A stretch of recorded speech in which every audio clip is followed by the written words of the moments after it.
Hello students, hello parents. My name is Mehndi Patel. I am from Gyanada group tuition. આજે એક બહુ સારી news અમારી જોડે શેર કરવી છે.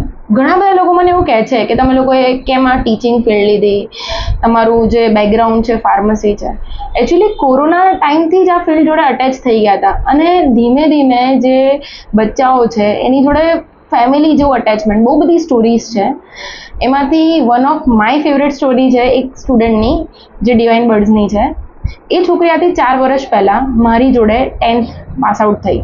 એ ડિસેમ્બરમાં જ મારી જોડે 10th ભણવા આવી હતી અને એમાં બી મેથ્સ.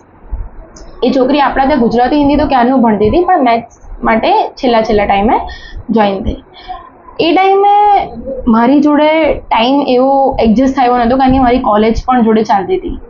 એ છોકરી બધી રીતે રેડી, તમે કહો એ ટાઈમે હું આવી જાઉં એમ. અને એના મમ્મીનો એક કન્સર્ન હતો કે ભાઈ એના ફાધર બહાર રહે છે અને મારા ઇનલોઝ છે, મારા બચ્ચાઓ બધાનું હેન્ડલિંગ હું કરું છું. અને સમહાઉ જે બી એના જે બીજા ટીચર્સ છે એમનું કહેવું હતું કે એનું મેથ્સ બહુ વીક છે. હવે એ ટાઈમે આ જે માઇન્ડસેટ હતો બધાનો એના માટે, એમાંથી એનો જે કોન્ફિડન્સ એની જોડે રહીને લાવો, એની જોડે ફ્રેન્ડ બનવું અને એના માર્ક્સ લાવવા ને એ બહુ મોટો ચેલેન્જ હતો. પણ એ છોકરી એટલી પોઝિટિવ અને એ મને બહુ હેલ્પફુલ થયું કે રેગ્યુલર સવારે 7 થી 8 મારી જોડે મેથ્સ ભણવા આવી જાય. મેં અત્યાર સુધી બધા છોકરાના મોઢે એવું સાંભળ્યું છે કે આજે રજા છે રહેવા દો ને, પણ મેં એના મોઢે ક્યારે નથી સાંભળ્યું. અને કહેવાય ને કે અનબિલિવેબલ રિઝલ્ટ કે એને 10thમાં બોર્ડમાં 71 માર્ક્સ મેથ્સમાં, જે છોકરી માટે લોકો વિચારતા કે આ પાસ થશે કે નહીં.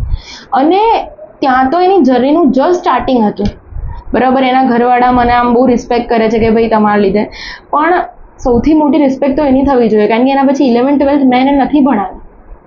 છતાં પણ એ છોકરી 11th-12thમાં કોમર્સમાં એની જે પણ ટ્યુશન ક્લાસ હતા એમાં બહુ સારા માર્ક્સે પાસ આઉટ થઈ. એના પછી એટલું જ નહીં, અત્યારે કોલેજના ફર્સ્ટ યરમાં છે અને કોલેજના ફર્સ્ટ યરમાં એની કોલેજમાં એનો ફર્સ્ટ રેન્ક અને જીટીયુમાં એનો 4th રેન્ક વિથ 9.5 SPI.